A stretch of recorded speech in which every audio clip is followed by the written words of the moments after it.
Payahuarcuna de Ricardo Palma. ¿A dónde marcha el hijo del sol con tan numeroso séquito? Tupac Yupanqui, el rico de todas las virtudes, como le llaman los arabicos del Cusco, va recorriendo en paseo triunfal su vasto imperio, y por donde quiera que pasa se elevan unánimes gritos de bendición. El pueblo aplaude a su soberano, porque él le da prosperidad y dicha. La victoria ha acompañado a su valiente ejército, y la indómita tribu de los Pachis se encuentra sometida. Guerrero del Yautu Rojo, tu cuerpo se ha bañado con la sangre de los enemigos, y las gentes salen a tu paso para admirar tu bizarría. Mujer, abandona la rueca y conduce de la mano a tus pequeñuelos para que aprendan en los soldados del Inca a combatir por la patria. El cóndor de alas gigantescas, herido traidoramente y sin fuerzas ya para cruzar el azul del cielo, ha caído sobre el pico más alto de los Andes, tiñendo la nieve con su sangre. El gran sacerdote, al verlo moribundo, ha dicho que se acerca la ruina del imperio de Manco y que otras gentes vendrán, en piraguas de alto bordo, a imponerle su religión y sus leyes. En vano alzáis vuestras plegarias y ofrecéis sacrificios, oh hijas del sol, porque el augurio se cumplirá. Feliz tú, anciano, porque el polvo de tus huesos será pisoteado por el extranjero. No verán tus ojos el día de la humillación para los tuyos.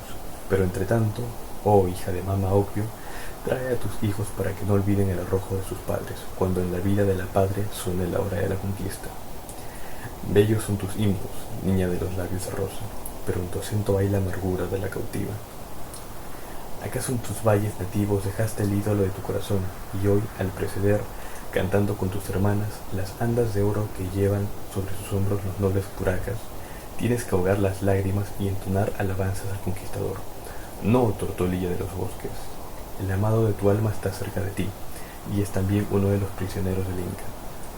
La noche empieza a caer sobre los montes, y la comitiva real se detiene en Izcuchaca. De repente la alarma cunde en el campamento. La hermosa cautiva, la joven del collar del Guairuros, la destinada para el serallo del monarca, ha sido sorprendida huyendo con su amado, quien muere defendiéndola. Tupac Yupanqui ordena la muerte para la esclava infiel, y ella escucha alegre la sentencia, porque anhela reunirse con el dueño de su espíritu, y porque sabe que no es la tierra la patria del amor eterno. Y desde entonces, oh viajero, si quieres conocer el sitio donde fue inmolada la cautiva, sitio al que los habitantes de Huancayo dan el nombre de Payahuarcuna, fíjate en la cadena de cerros, y entre Izcuchaca y Huaynapuquio verás una roca que tiene las formas de una india con un collar en el cuello y el turbante de plumas sobre la cabeza. La roca parece artísticamente cincelada, y los naturales del país, en su sencilla superstición, la juzgan el genio maléfico de su comarca, creyendo que nadie puede atreverse a pasar de noche por Payahuarcuna sin ser devorado por el fantasma de piedra.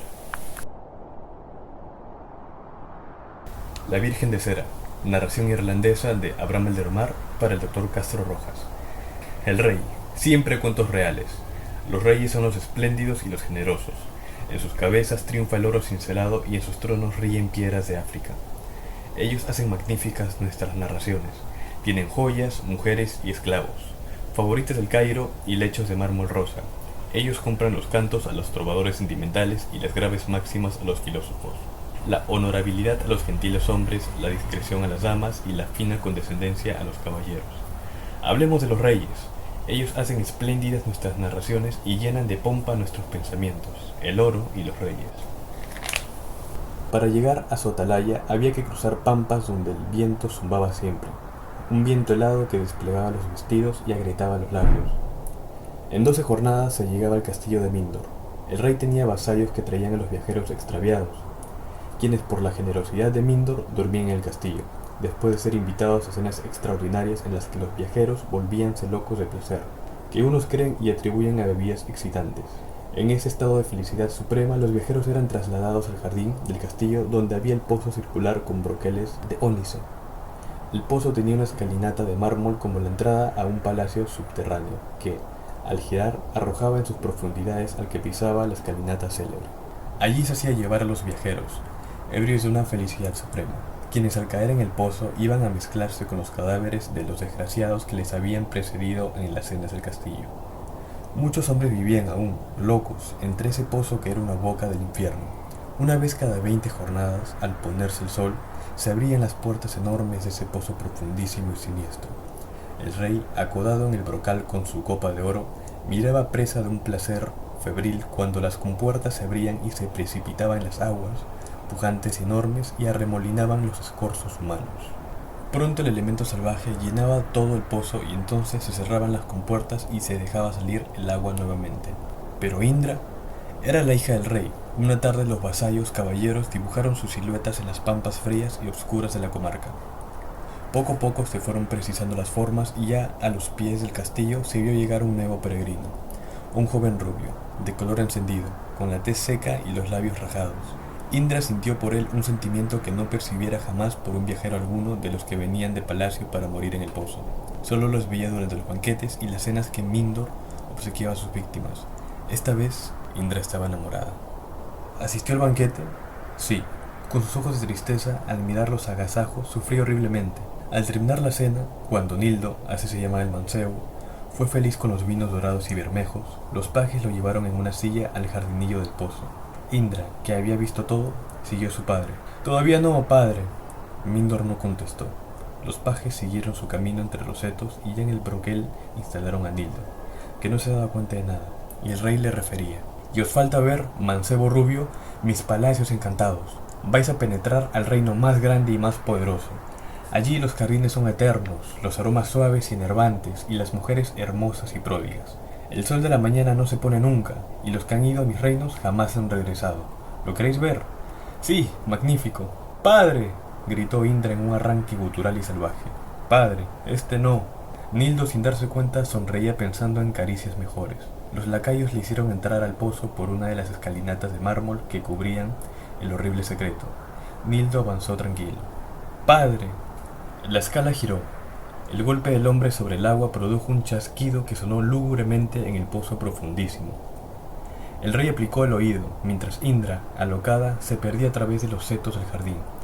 El rey miraba acordado en el broquel con una satisfacción inmensa.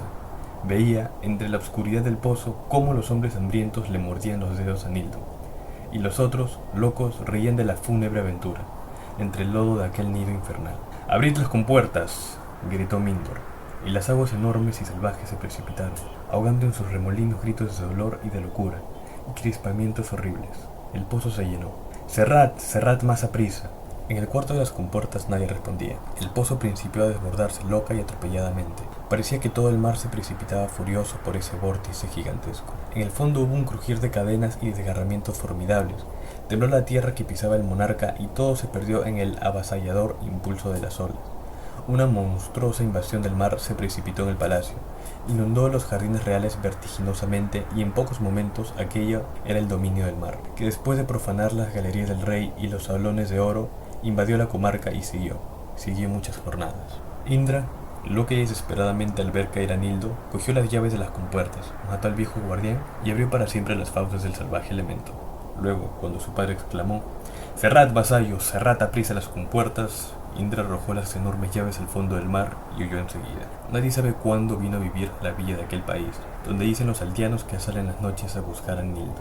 Pero los encorvados, peregrinos jóvenes que ella había salvado y que no la abandonaron nunca, en las noches de su paseo la llevan entre ellos con gran solicitud, y después de pasear la ciudad volvían a la villa antes de salir el sol. Y en el pueblo se morían las gentes víctimas de crispaciones horribles. Un día se reunió todo el pueblo y acordaron sorprender el palacio de Indra. Se llamó a los labriegos de las comarcas vecinas y todos, a la hora del crepúsculo, se lanzaron al palacio armados de piedras, picas y azadones. Atropellaron viejos guardias y penetraron al gran salón oscuro, donde querían encontrar a Indra y a los vampiros. Los antiguos servidores de Indra huyeron y al huir dejaron caer el cuerpo de la Virgen sobre el que se precipitaron los aldeanos. ¿Era el cadáver de Indra? No, era una suplantación hecha en cera.